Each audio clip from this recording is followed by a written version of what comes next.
Good evening, everybody, and thank you for joining us for what is it? We're halfway through the Glacier Book Club season. It's just almost impossible to think about. And I am so excited by tonight's program. It's timely, it's important, and I'm really excited to introduce you to McKenzie Long.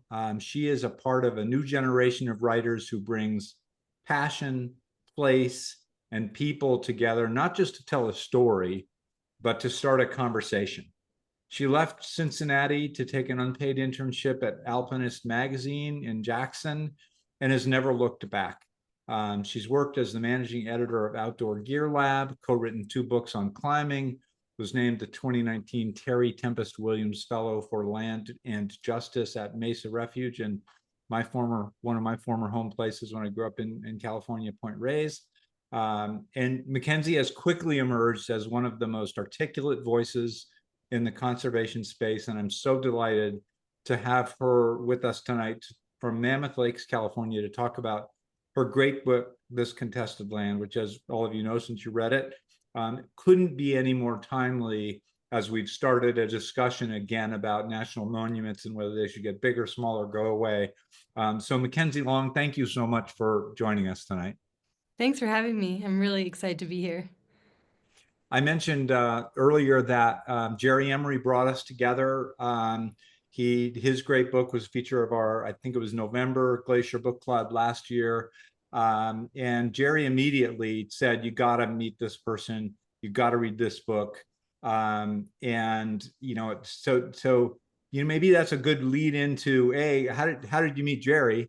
And B, kind of a little bit about your path about becoming an author, something you always wanted to do, been involved in the outdoors a lot. Talk to us a little about that journey. Well, I met Jerry because I think our books came out around the same time, and we were both invited to the Bay Area Book Festival to be on a panel about preserving public land.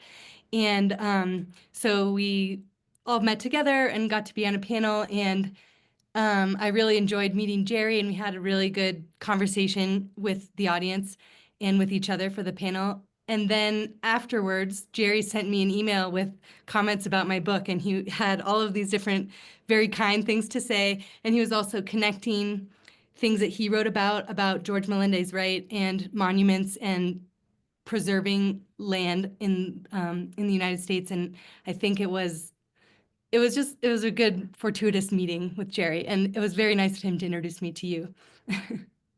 So now you're an author. You've written a book. You're on these panels. Talk a little bit about that process. I know that's always been something you wanted to do, but there's this leap of faith, right? Where you're gonna am I gonna write a book or am I not gonna write a book? And how did that come about for you, and what was that process like? Well, for my job, I'm a freelance graphic designer, but for a while I was also a managing editor for Outdoor Gear Lab. And at the beginning of 2016, I left Outdoor Gear Lab, and it gave me this hole in my work life where I just had some extra time, and I didn't feel the need to immediately fill it up with another money-making endeavor. And I was like, maybe this is my chance to focus a little bit on writing. And I pretty quickly became interested in monuments because like every spring I would go to Indian Creek to climb, which is part of Bears Ears. And there was some stuff going on around that time with Bears Ears. And I think I was also just kind of grappling with my own feelings about that place and was I going to go back this spring and fall or not? And so I felt compelled to write about it because I just had a lot of feelings I was also working through. But as I began to research more about monuments, for me, it was one of those topics that just became more and more interesting, and I just kept diving deeper and deeper. And I felt like, for me, I get really interested in things that aren't cut and dry, that have a lot of gray area and there's a lot of layers to them. And that's what I felt like when I was learning about monuments. I was like, wow, each place has so many stories, different types of stories, and there's not really one way to look at these monuments. And so it kind of took off from there. And I guess I don't know about the exact moment I was like, I'm going to write a book, but it slowly built up, and I was like, okay, I'm going to take a chance and try and do this. So. What are your favorite and least favorite parts of the process? Let's see, I guess I'll go with favorite first. My favorite is when I'm collecting information, I'm visiting places, I'm putting things together, and there's all of a sudden connections that sort of make bigger meanings, or things just kind of fall into place. Like if you've read the book, you can tell that each chapter sort of has a theme. Even though it's about a certain monument, there's also another theme I'm exploring at the same time. And sometimes I felt like they just popped up and kind of surprised even me, and I would get really excited about those types of connections, and it would feel really powerful. And I then, think, well, go ahead. oh, go. I was gonna All say you. my least favorite part is, especially as a nonfiction writer, trying to keep in mind blind spots and things that you're missing. Like I can feel like I have the whole picture of something, but I probably don't, because there's something I just don't even know about that is out there. And like a really small example of that would be, um, in my chapter about Organ Mountains, Desert Peaks, I was retelling a story about Billy the Kid that I had researched a lot. And I describe him like picking up a gun and shooting someone. And the way I described the gun and like buckshot coming out of the gun, to me, I thought it made perfect sense. And I had a writing group where one of the women was a hunter, and she was like, "This is not how guns work. That's not what buckshot is." And I was like, "Oh, I'm so glad you told me that." And then I was able to fix it. And that's like a really minor instance, but there's obviously a lot of bigger things that could be blind spots, and trying to be aware of them and trying to make sure I'm not missing something really big is the hardest part, I'd say. So there's lots of great nonfiction out there. I just finished an amazing biography of Captain James Cook, um, where the writer clearly is like in libraries and at his home and just spending hours and hours. You're, as an experiential writer, you're on the road. You're like in your van with your sister, with your mom. Like, how do you keep everything together? How do you take and keep your notes? Is this on a computer? Do you do it by hand? How do you put all that together? How do you make the spaghetti here? Well, I'm definitely the type of person I think that thrives in a creative mess environment, so it's not necessarily very neat, but I do journal a lot, and especially when I'm out like backpacking or spending the night on the road, I would journal a lot, and I would try to write about things I was seeing, things I was experiencing, things that I felt at the time, and and it wasn't even good writing. Sometimes it's just notes, and then at home I would just have like a folder for each monument, and I would kind of just toss things in there. I'd save articles as PDFs. I'd go and try and find all the proclamations for the monuments and maps. And I usually did enough research before I visited a place that I knew what I was getting into, but I didn't want to do so much that I already had a lot of preconceived ideas about what the place was going to be. I tried to research like things to do there and stuff so that I could have good experiences, but I wasn't like over researching the history before I got there. And then I also would take a lot of photos so that I can look at the photos and re-describe a place later. Or I think it's really important to note the types of plants or rocks or animals around. And I didn't know that much about plant identification, but I'm like, oh, if I take enough photos, I can work on identifying these later, and then I can add that into my writing. And when I was talking with people, I would bring a little audio recorder and just record our conversations, and then I could um, transpose them later. Well, and we've gotten you a new resource tonight. As always, it's joined by the best team in the business, Gracie and Amy and Andrew Smith, who, if you ever have a question about a plant, Andrew Smith is your guy. Oh, perfect. Yeah. So I was taken by obviously, and we are going to get to questions. People, don't worry. I could talk to McKenzie for hours, but please put your questions in the chat. Amy's going to, as always, curate those questions. And if Eric and Tanya are on from Cincinnati, you'll be required to ask at least one. And I want to start where the book starts, which we've been supporting for a number of years, this project to reintroduce native bison in Glacier managed by the Blackfeet people. I mean, it's really, I still get goosebumps when I think about it. And it's happened, right? They're on the landscape, and And Yo-Yo Ma came last year, and I happened to be reading your book, and it's you start with talking about Yo-Yo Ma and his talking about the beauty being in the richly thinking about in between the notes, right? So do you, when you write, is that something you intentionally think about? Because you're very careful about providing both sides of the issue. So how do you take that idea of gray and in between the notes, and how does that inform your writing? Is that hard? Um, yeah, it was something I thought about a lot, and it was very intentional. When I was reading a lot of books in research for this book, I read one book that is about public land, but it was the language was very much like an activist, and it was very critical against the right and the way public lands are thought of and handled. And I felt like even though I agreed with the writer on most of the things, I was really turned off by his language. And so I felt like it was important to make this um, kind of appeal to both sides, or at least present things as fairly as I possibly could. Of course, I have some bias that's going to show up in there, but um, and so I really wanted to try and see things from both sides, because obviously when I was writing this book, there's a lot of polarization in our country, and I think it's gotten even worse somehow. But I feel like the last thing we need is more division, and I feel like there's a lot of ways to come together. And actually, the stories I was learning about the monuments as I was visiting them is that often monuments become monuments because of amazing cooperation and collaboration. And so I didn't want to look at the monuments from a polarized point of view. I wanted to try and look at all the layers and show all the sides and be like, yes, this is hard, this is complicated, and it's not easy. And I'm not going to say someone's doing it right and someone's doing it wrong. It's just how it is, kind of thing. And is this part of who you are as a person? Like if we went back and found your Cincinnati Bearcat, freshman cohort, would they say, of course, she's gonna dig down, she's gonna talk to people, she's gonna be empathetic? I mean, has that been part of just who you are and it comes into your writing?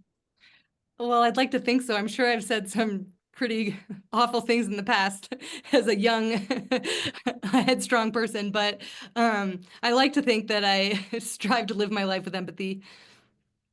Well, and I think to your point of two sides, maybe that's also kind of similar with Gray and in between the notes, that to some extent it's also a circle, right? I listened to a podcast that you did, which surprised me because one of the first comments, I think, if I heard correctly, that you got back about Bears Ears was from a fellow conservationist climber who thought it was going to be bad, Hmm. right? Which isn't what we think. We think it's just the developers who are going to think it's bad. Hmm. So there's kind of a circle of opinion, right? Hmm. That I think you dealt with really well in the telling of your story and the ability to kind of give us those characters. How did you decide where to go? At first I was kind of just visiting different monuments. Like I definitely went back to Bears Ears because I love that place so much. And then I was like, oh, maybe I should see some other Utah monuments. And I went to Grand Staircase, and I ended up going to Grand Staircase many times because I also love that place. Um, but I remember I was just trying to go to every monument I could at first. At the time, my boyfriend, who's now my husband, he was in grad school in Syracuse, New York, and I would go out and visit him, and I dragged him to Fort Stanwix National Monument in upstate New York. And that one didn't make the book because I didn't come up with my criteria of what monuments to talk about until later. But I was just trying to see, like, what are these places? There's a bunch of them. I want to try and learn about them. Eventually, I think I came to the point where, I mean, partly when Trump issued his monument review in 2017, there was a list of monuments that he was like, these ones are under review. And I brought up that list, and I think I made a big spreadsheet where I looked at all of them, and I looked at their acreage, and I looked at where they were, kind of some of their stories. And I started picking from there the ones that just jumped out at me or felt the most compelling, or that seemed like there was a story there, which I know there's stories for all of them, but um and so I just kind of, yeah, I kind of like went from there, which I don't want to give President Trump credit for helping me structure my book, but it did kind of end up that way. And I did find that the monuments that were like more modern monuments were more interesting to me because they seem to be still grappling with issues of management and how to handle certain things, where some of the older monuments, like in the town where I live, there's Devil's Postpile National Monument, which was created in 1911, I think. And that one is just kind of this very settled National Park Service unit that's been there for a really long time and kind of already has its deal figured out, even though it was pretty controversial when it was first designated as well. Um, so I was kind of picking the ones that felt the most spicy to me, the most controversy around them. And we didn't know that they were going to again get spicy, Yeah. which is kind of about the timeliness of, right. Your book came out when President Biden was president, and Mhm. there was a bit more calmness, and maybe this was less of an issue. It certainly has reemerged Yeah. as an issue, and I think that that kind of, I think if I have it right, the president has noted 6 monuments Yeah. that he's considering, and was it 4 of those 6 that you talked about in Uh, the book? I think 3 of them were in my 3, book. okay, Yeah.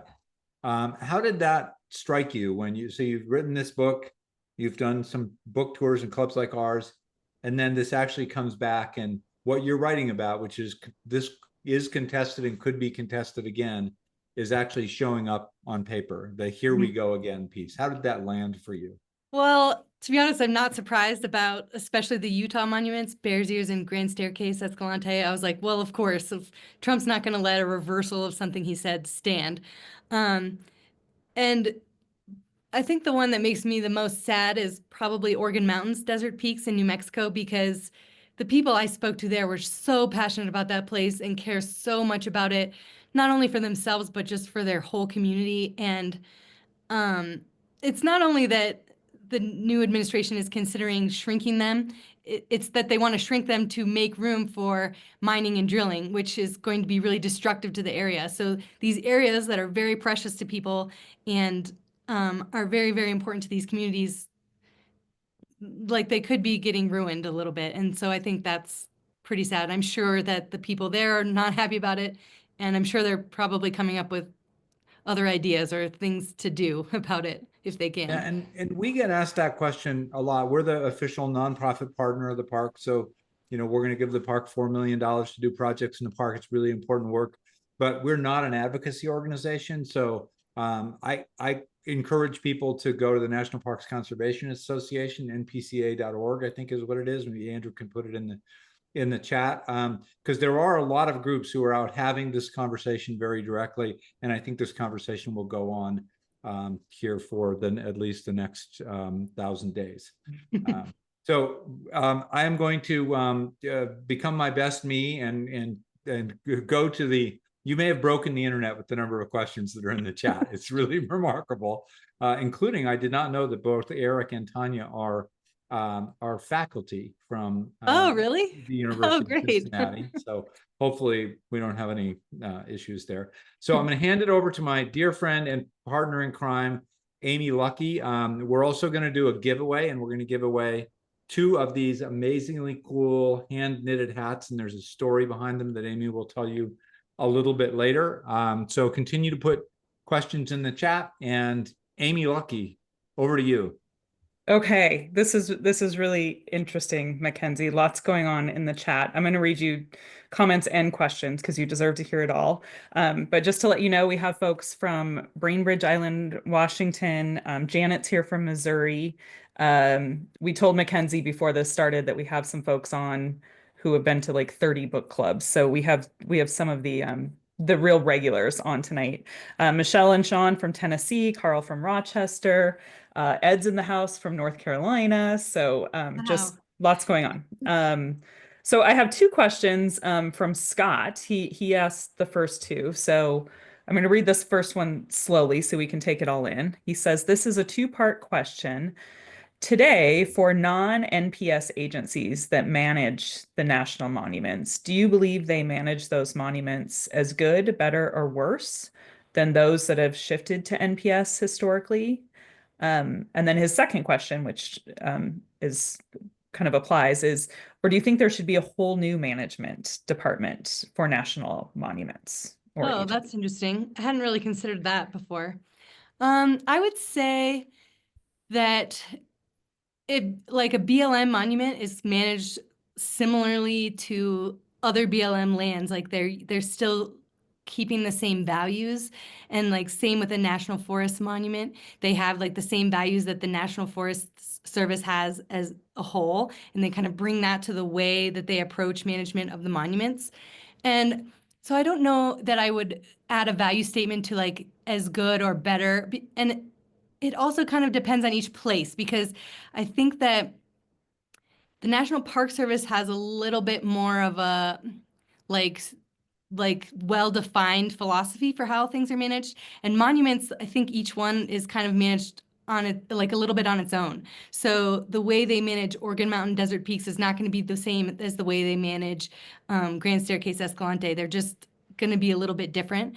And I think that it is kind of, I like that they each are allowed to have their own individuality. But then, yeah, like I know that there is some issues with like the way the BLM manages some things. Like some people believe that they allow too much grazing in some of their monuments or public lands that they manage. And so I guess that's a tough question that I don't know how to fully answer, but I'm gonna end with like, it depends kind of. A whole new agency is a really interesting idea, because that would allow each one to still be individual. And perhaps it could be tailored better to how monuments are structured than just like a BLM managing it sort of like BLM land with like a little extra protection. So that would be cool, but I don't see that happening anytime soon. Yeah, super interesting. So another question from Scott. What national monuments, and maybe pick 2 or 3, whatever you feel comfortable with, are stellar examples of management and successful collaboration of government and private organizations? I think Berryessa Snow Mountain in California does a really good job. I think that one's BLM and Forest Service, so they both manage it. And then there's also lots of private organizations and private groups that have gotten behind the monument. And I think that they just were expanded, and they've been like working on some more wilderness designations. And so that one seems to be one where there's like particularly good collaboration in there. And then, like, I know I obviously wrote about this, but I felt like Rio Grande del Norte was really good example of collaboration in terms of getting it established. I guess I can't really speak that well to how it's managed currently. I don't know, like, some of the finer details of that, but. Great. So a comment from Cheryl, and I second this. I learned so much about monuments, and they feel so different to her now, and she's going to make more of an effort to go visit them. That's great. And Janet said something similar, the sense of surprise that came across in the book, it made reading the book feel like she was experiencing the same time that you were. So she says, Oh, thanks cool. for the information and the experience. And here's a question from Michelle and Sean, who are joining us from Tennessee. Sean says, how were your experiences with the staff responsible for managing the various monuments that you visited? Did you notice differences in the various management agencies? Most of the staff that I spoke with were really helpful and nice. I did speak with a woman who worked for Grand Staircase, and she was amazing. She brought me on this like kind of secret hike off trail in the monument, and just talked my ear off all day. And I think I started out recording it, and then I turned it off because she's like, I'm sorry, this is gonna have to all be off the record because I can't actually say anything as an employee of the monument. And so I didn't put anything that she said in the book, but she did help me kind of advance my thinking about things. And I would say at first, so I had never written a book before. So when I was just cold calling people for interviews. And so sometimes it was harder to get people to speak with me because they're like, who are you? And why are you writing about this? And so I didn't interview as many staff members. I felt like I ended up interviewing a lot more people that were like helped advocate for monuments, or people that like studied things in the monuments, like scientists and things like that. But most of the staff that I spoke with were really helpful and kind. Sounds like NPS staff as well. Everybody's always so helpful and passionate about what they do. Yeah. So Jean asked, do you feel it would be better if the Antiquities Act was not used to create new public lands? Would it be wiser to go through Congress and create national parks? Is that part of the controversy? I think that is part of the controversy because I think people don't like presidential proclamations. They just feel like the president's telling them what to do, and that's why it upsets people. And maybe in some ways it would be wiser to go through Congress. It just seems impractical, especially with the way Congress is right now. And particularly if an issue of protection is timely and needs to happen quick, it just isn't going to happen through Congress. And the Antiquities Act is a really great way of doing it. I guess I like the Antiquities Act and I like that it allows presidents to do things, but that's also partly because I just am really interested in monuments. But it does leave a lot of room for uncertainty because now the way things are going, it's making it seem like presidents can kind of ping pong back and forth and say, okay, we have a monument, now we don't, now we do, now we don't. And I do know that when Papahanomoku Akea in Hawaii was designated, that one, when it was created, I think a lot of people were actually kind of upset because they were working on a legislative solution, and I think they thought they were pretty close. And then the monument designation happened, and they're like, well, that's going to be really insecure. And so I do think there are a lot of people that think it would be better to go through Congress if possible. Yeah, interesting. Two sides to the coin for sure. Okay, I'm going to ask two more because there's one that it feels like everybody wants to get to. And then maybe I'll throw it back to Doug for a speed round and we can do the giveaway and kind of mix things up a little bit. Give McKenzie a little rest. There are still more questions and I will consolidate them. So Kathy wanted to know there's so many national monuments in the country, and you talked about this a little bit earlier, but maybe you want to add. How did you narrow your list to make your choices of which ones to visit? I think you said earlier you like the spicy ones, but is there anything more that you want to add? I guess I was also in some ways trying to get to the ones that like I could get to. I would have loved to go to some in Alaska, particularly some of the Jimmy Carter monuments that most of them have all been turned into parks now, but it just wasn't feasible for my schedule and my budget at the time to go up there. I did manage to make it to Hawaii, even though I didn't go to the actual monument. I felt like with the Hawaii one, I noticed as I was working that I was just ignoring marine monuments because they were like too difficult for me to handle. And then I was like, okay, I can't continue to ignore them. So I'm going to pick a marine monument, and it felt like there was a lot going on with that monument because Obama had expanded it and it became really, really large. And so, yeah, I was picking the ones where I felt like there was something going on with them at the moment that I was working on the book. So there was some type of controversy, some type of argument going on in the public space about those places. Okay. Yeah, I'm glad you made it to Hawaii. I bet that was really fun and special. Okay, so Jean is asking, and a couple of people has seconded this question. Now that we are once again in the throes of a Trump presidency, what are your concerns for our monuments? And what do you think individuals can do to preserve these amazing places? Well, yeah, my concern is that they're going to go away. Project 2025 has abolishing the Antiquities Act as something that they want to try and do. So if that happens, then there will be no more national monuments made. And that would be my biggest fear. Obviously, I think this administration is considering reducing several of the monuments. And the hard part about that is like if they redraw a border to make it smaller and then a mining claim takes place in that part of the monument that's removed from the boundary, it's not going to be able to be taken back by another president. So some of the changes could then be irreversible because the mining claims will probably stay. And so that would be my other fear, is that some of the places like are going to start, like mining and drilling will happen in places that a lot of people don't want that to happen. I do think that in some instances, like Grand Staircase Escalante is on top of a really large coal deposit. But when I talk to people there, they're like, no one's going to mine that coal. It's really, really deep in the wilderness. There's like a million canyons to get there. Just building a road out there is going to be too much trouble. It's not going to be worth it. So my hope is that obstacles like that, just like natural barriers, might prevent but like places that or companies that would be interested in mining from wanting to stake a claim there. And also, I think there is going to be a little bit of public perception, like, do you want to be the company that's like, I'm going to mine Grand Staircase? Because a lot of people are really not going to like you. And so I guess that would be what I would say, is that the main thing I think that could help is probably sharing your voice and expressing that you want things to stay, and trying to say what you want to happen, because the more people that say it, and the louder the voice becomes. So Great answer.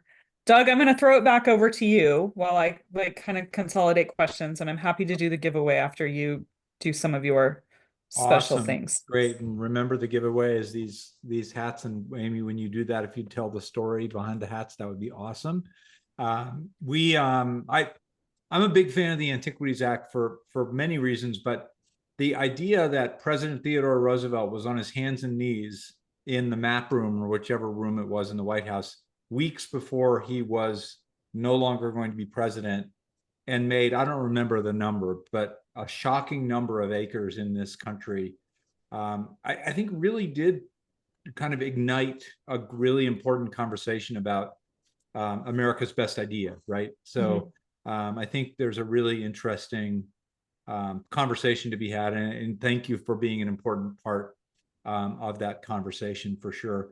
Here in Glacier, and as those of you who've been to a few of these, we're now including in the middle kind of, so what can we do to help? What's the Conservancy doing in this area?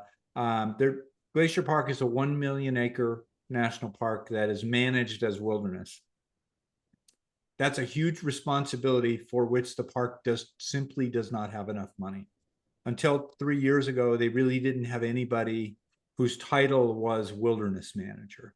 So we have funded a wilderness manager. We funded kind of the building of some additional infrastructure so that the park can do that and protect the landscapes like you see behind me for my 1-year-old grandchild, Mackenzie's 2-year-old son.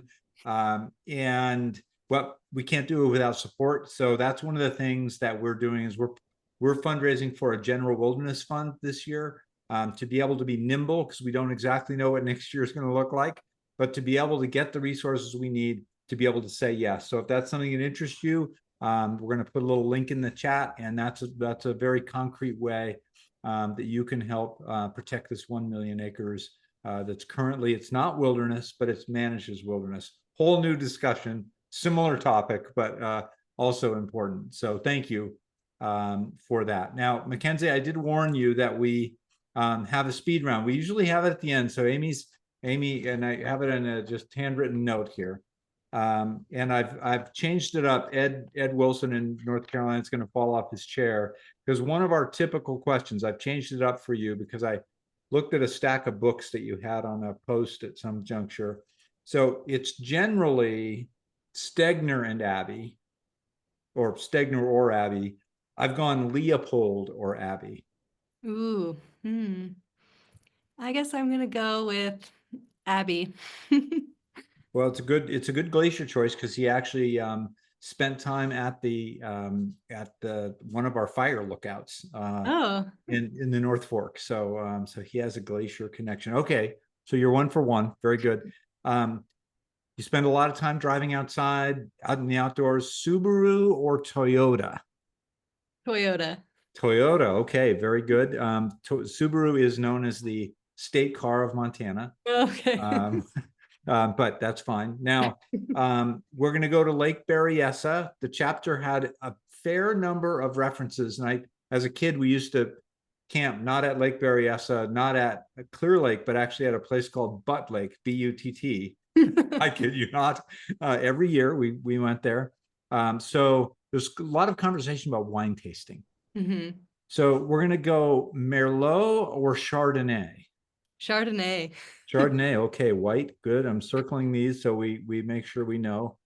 Now, a little bug in my ear said that you've had kind of a thing about cartoon characters and cartoon character voices.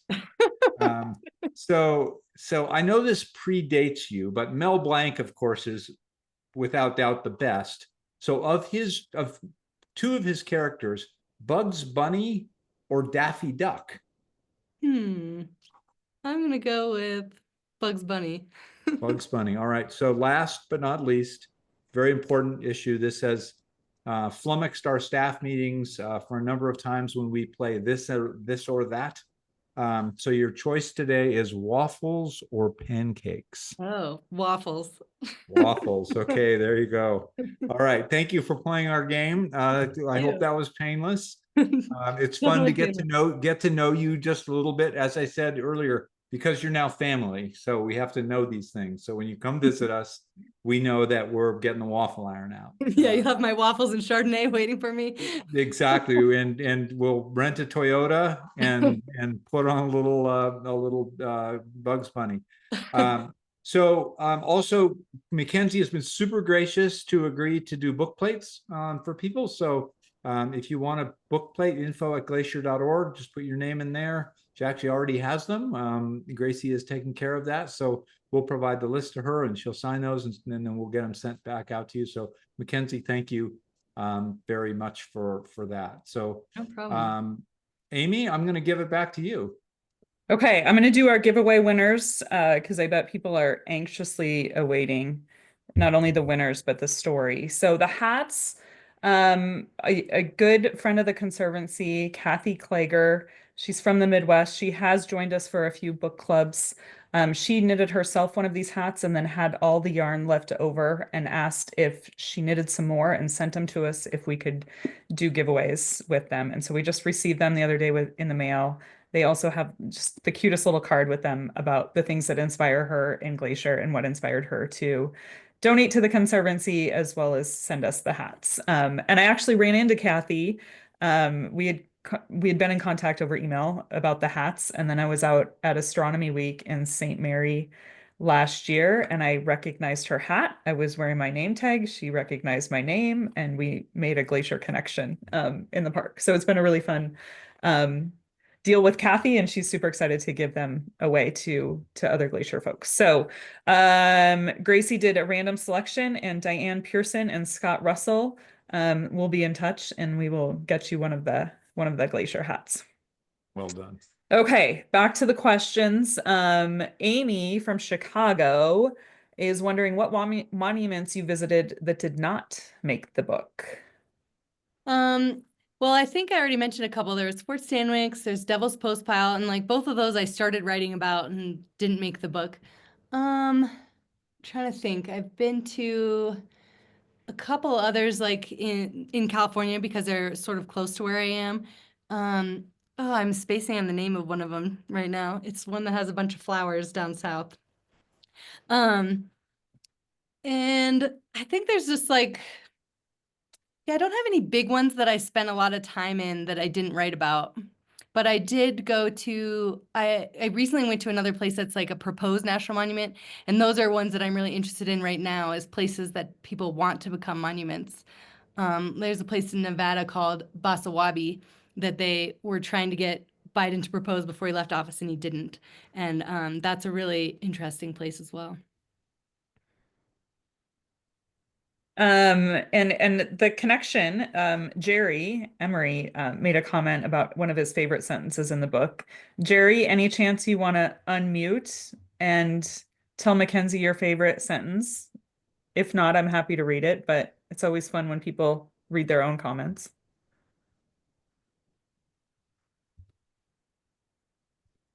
And Jerry may have stepped away for a moment, so I'm going to read it for him. Yeah, I'm here. I think. There he is. Yeah. Hi, Jerry. Hey, how you doing? Good. How are you? Well, she already knows this, but I wanted other people to hear it also because it was in that that note I sent her a long time ago. It's in the introduction, and it's only after spending time in a place with people who love a place does a more complex picture of how humans and the natural world interact begin to surface. That's it. Yeah, what a great comment. And a great compliment from a great writer. I think both of you had 700-page books, which if you were Doris Kearns Goodwin would be fine, but publishers do frown on those, I know. So I think I may have to not retire from the Conservancy until there's the next Jerry Emery and the next McKenzie Long books. So we'll negotiate that later. Thanks, Jerry. Good to see you. Adios. Signing off. Good to hear your Thanks, voice, Jerry. buddy. While I'm putting people on the spot, Eric and Tanya do have our next question. Eric and Tanya, any chance one of you wants to read your question? Sure. We really enjoyed the section on Katahdin Woods and Waters, and we recently visited there and really enjoyed the park and how quiet it is and as it's recovering from being logged. But in Patton, there were all the signs of opposing park development and development in the area around the monument. And we were just wondering if you found that common among the other national monuments you visited, and common just among locals, nationwide, other than just in Maine. I think, yes, it is common, but it's a little bit of both, because I also saw lots of like, we love our monument banners and things like that. So I think it's both. But there is a lot of tension around locals in particular. Often are like, wait a minute, this is my place. Like, I don't want all these tourists coming. I don't want you building all these big fancy visitor centers and things that are going to make more people come. And so there's definitely that sentiment around. And I think Katahdin Woods and Waters is interesting because it's a monument, but I know that the Quimby family and Lucas St. Clair, their goal is to get it to become a park. I think they don't want it to be in this possibly uncertain space of being a monument still. And when I talked to Lucas St. Clair for the book, he was like, no, we really want this to be a park, and it's not a park yet. So I think that they are still pushing for that. And I'm not up to date on the latest about that, if the community around there is okay with the monument but doesn't want a park. I'm not sure about that, like, finer point on it.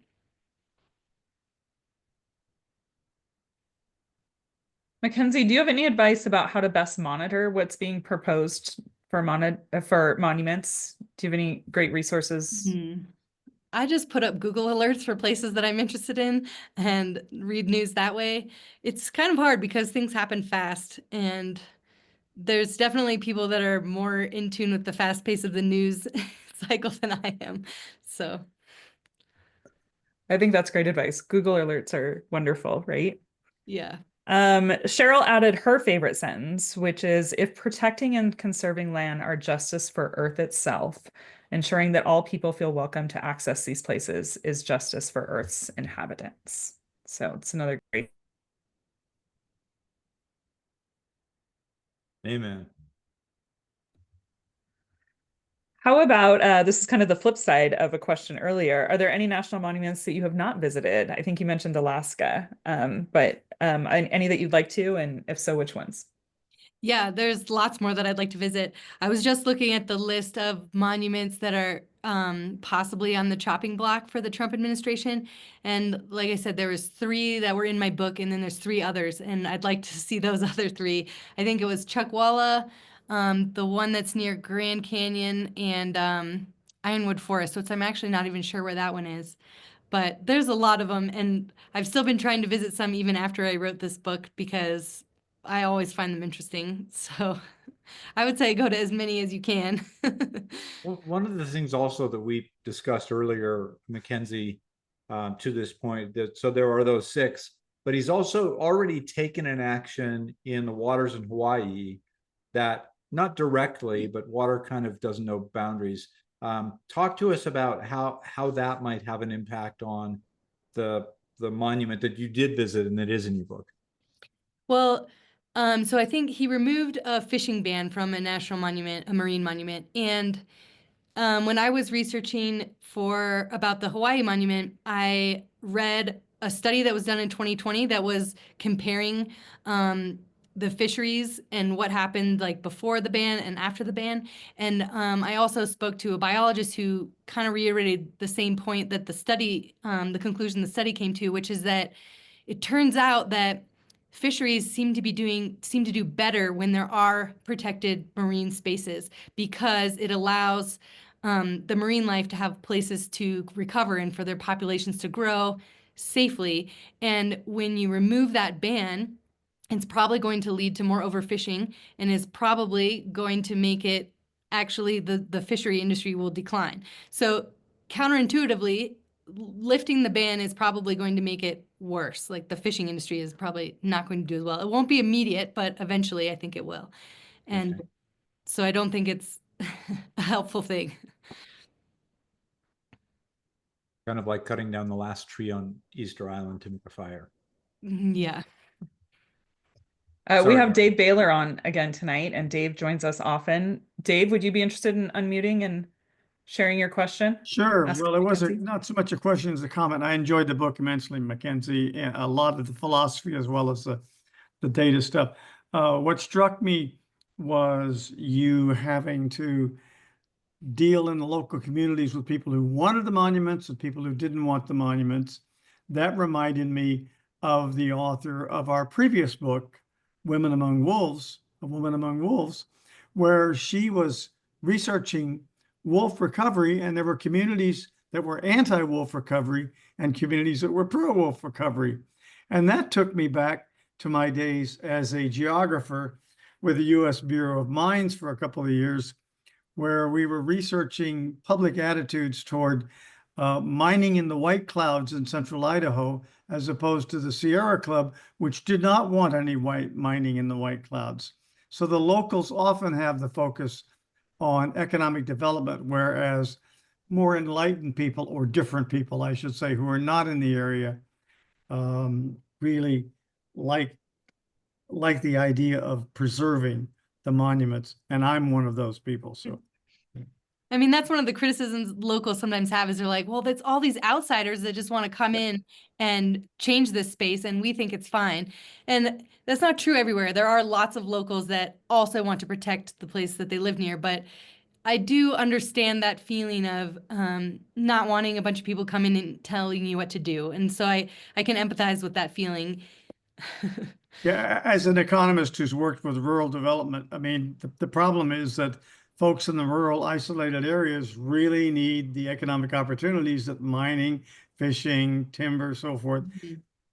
It's always going to be a controversy, I think. But thank you for highlighting it in your book too. I recognize the situation. Thanks, Amy. Yeah, it's a good point. And as a fellow economist, Dave, you know, George Bird Grinnell wrote, I think it was in 1916 or something like that, after the park had become a park, that he'd ruined it because in whatever year that was, the park had 18,000 visitors. Right. So the park now has 3 million visitors a year in each of the last 3 years, or that's the average. But tourism is the #1 economic driver in Montana, and in Glacier country, $1.1 billion of economic impact happen every year because Glacier National Park is Glacier National Park. So it's not as if protecting these lands is on its face a negative economic decision.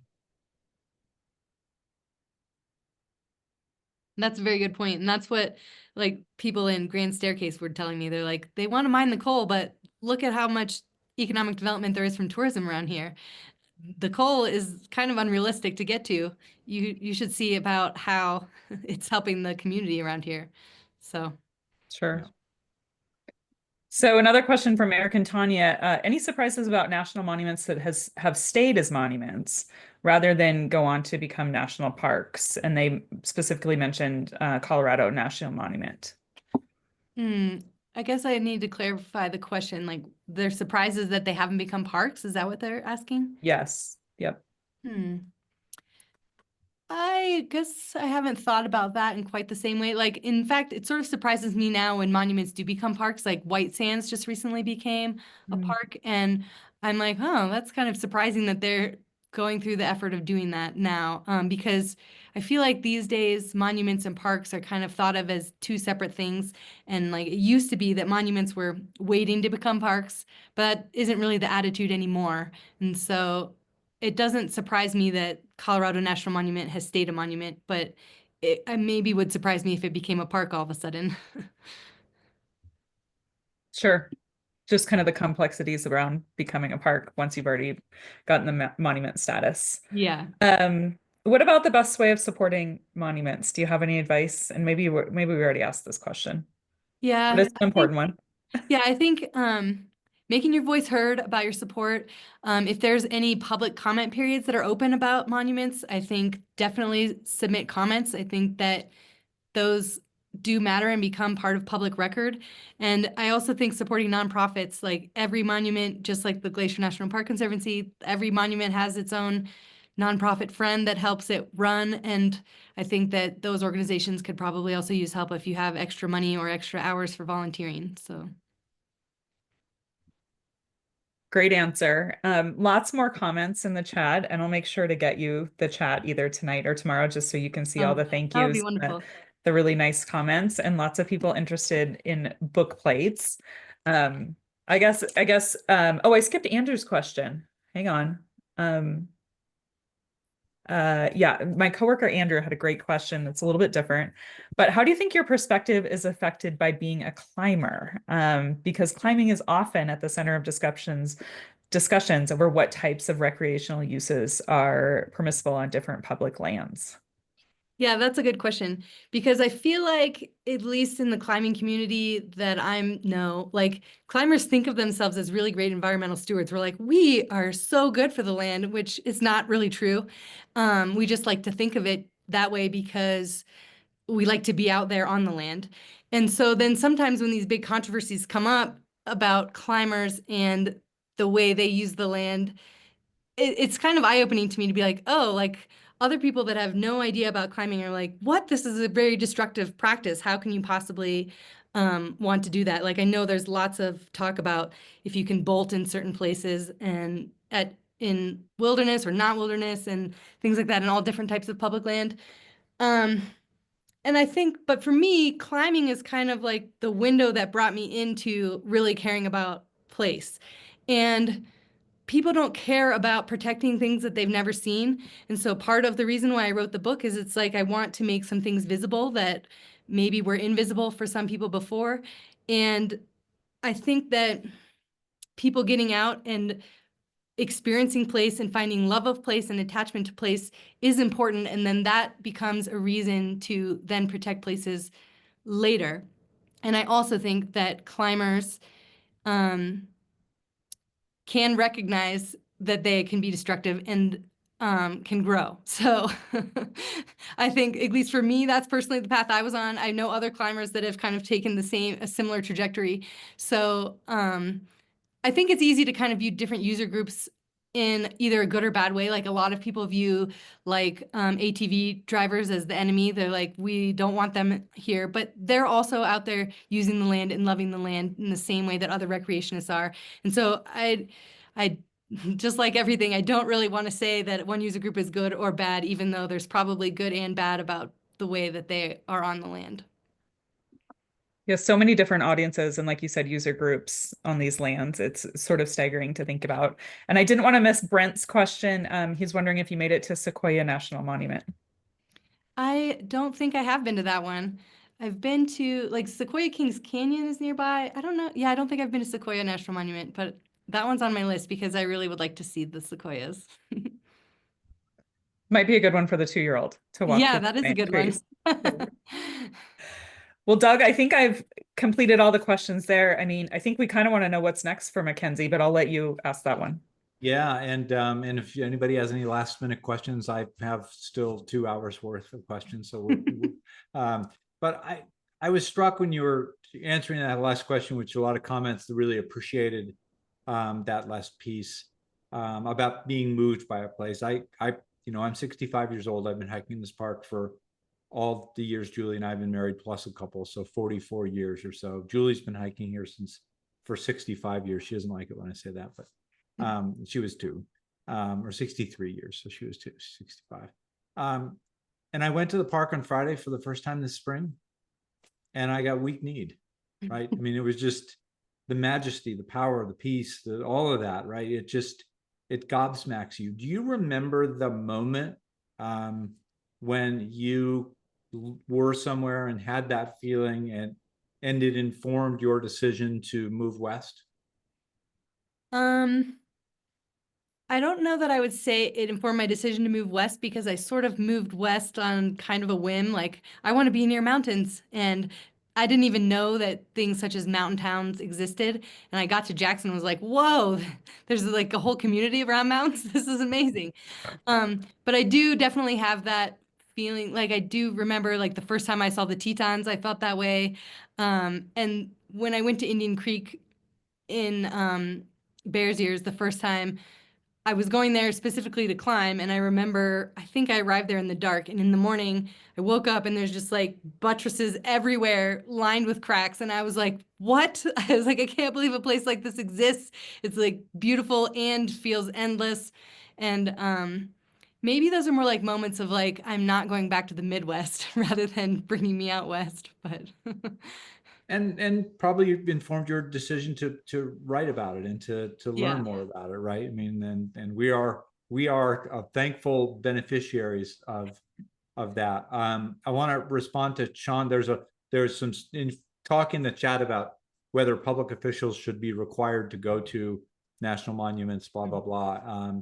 And I used to work for Senator Max Baucus, who was our senator here in Montana for a number of years, and we would hike in Glacier every summer, and very quickly after finishing our hiking 2 or 3 days, he would go back, and the rule would be, if you don't bring him a entry ticket from Glacier National Park by the end next year, you're fired. whoa, that's cool.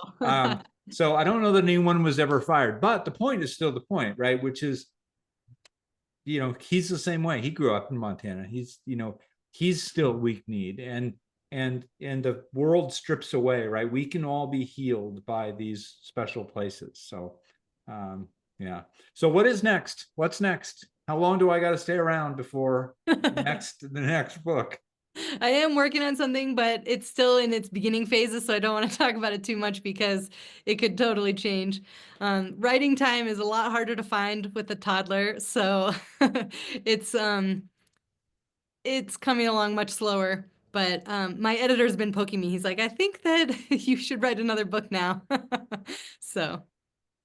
Well, you have a lot of votes here for the same thing, McKenzie Long. Thank you so much for your book. Thank you for your time and for being in community with us tonight. Taking time away from your 2-year-old is no small thing, and we very much appreciate your doing that. And thank you for entering this space. Sometimes this work feels hard, and this year it's been very hard, and nights like this and people like you encourage us to keep brushing ourselves up and standing at the plate, because what we are fighting for is worth fighting for. And to know that we have the support of the Eds and the Erics and the Tanyas and the Janets and you is really heartening. So thank you for that. You have Glacier family, as you know, all over the country. And we really appreciate you. So, and to everybody else, what a great night. I don't think our chat has been busier in any of the 38 book clubs before this. People really loved your book, and they obviously really love you, which is awesome. So McKenzie Long, thank you very much, and everybody have a great night. Yeah, thanks for having me, and thanks for taking the time to read my book. It's very refreshing to feel this family and community that you're talking about, because sometimes it feels like you're out there spinning by yourself, and this is great. We hope to see you in sir. Glacier, McKenzie. Let us know. Yeah. And I next will, book, next book up is Glacier's Reds. So if you're interested in the red buses, it's our friend Ray Duff, who's written a number of Glacier books, and this is about the history of the red buses, and they're almost going away, and the work to save them. So that's going to be in July. So look forward to seeing you all then. Until then, have a great night. Good night, everybody.